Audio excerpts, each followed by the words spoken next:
if you don't know what the 3 stages of a career are, because there are 3 major stages, I'm going to show you what they are and see if these resonate with you, because it sets the stage for today. So here's the first one. The first stage of your career is, I can't wait until I'm important enough to be in meetings. You remember that stage, how sad that was? I look at younger people now and I'm like, are you kidding? The second stage is this. I feel so important being in meetings. This is your stage.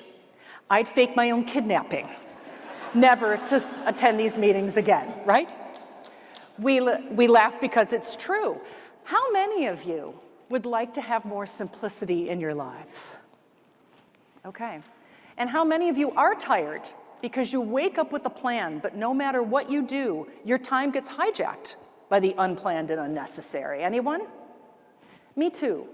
But I can tell you that there are ways to take control. Here's the most important thing that you have to think about today, which is, I think a lot of you probably sit here and think, it's me, I'm the problem. If I could only be more organized, things would get better. Or you look around at people or your peers and you think, how come they can do it and not me?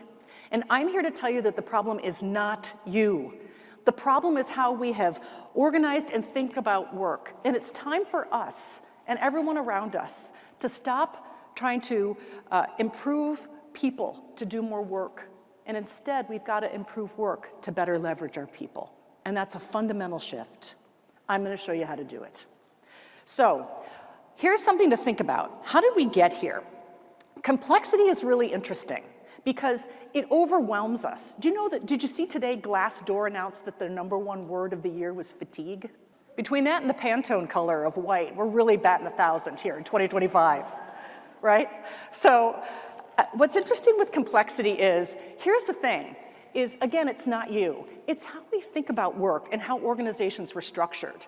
And when you really look back and you think about how organizations are put together today, it started in the Industrial Revolution, well over 100 years ago. And things were actually organized and hierarchies and systems put in place for good reason, because there wasn't a lot of unplanned and unnecessary things. Things were organized, things worked, change didn't happen so quickly. But now the unplanned and the unnecessary happen so often, it's not uncommon. And in our effort, with the best of intentions, we try and wrap our hands around this complexity and this chaos. And what that does is it makes us put in place, by some statistics, by over 500% more in the last 10 years, more committees, more reports, more plans, more meetings, more emails, more. And when the companies are overwhelmed and the people inside them are overwhelmed, the answer can't keep being more. So what does it mean for us? Here's the great news. Simplicity is more than just a productivity hack. It's a strategy. It's a solution.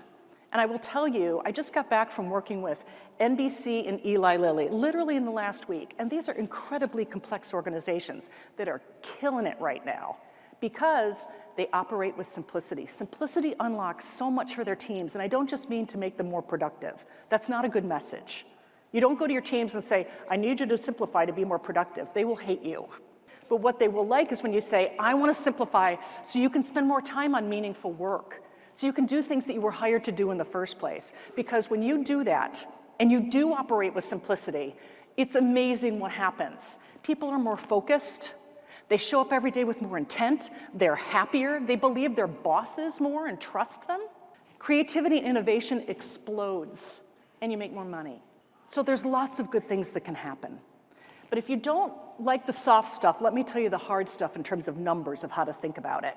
And I know some of you are individual practitioners and some of you are at big organizations, but the point remains the same. Think about this.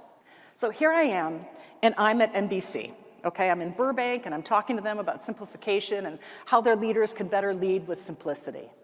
And one of their divisions, this is their news division, and I said, okay, let's imagine if you've got 10,000 people in this division. They do. The average person works 2,100 hours a year. That's 40 hours a week. You work much more than that, by the way. But if you multiply that out, and I know you guys can do math, 10,000 people, average amount of hours, that's 20 million hours that that group has to reaching their goals. And it's hard for them to do it. Why? Because they're bogged down in unnecessary. And I said, what if you could get rid of 5% of the unnecessary. Right? Do all of you have like a meeting or a report or something you could get rid of to the tune of 5% of your time? I bet you could. And if you did that, look what you would get back.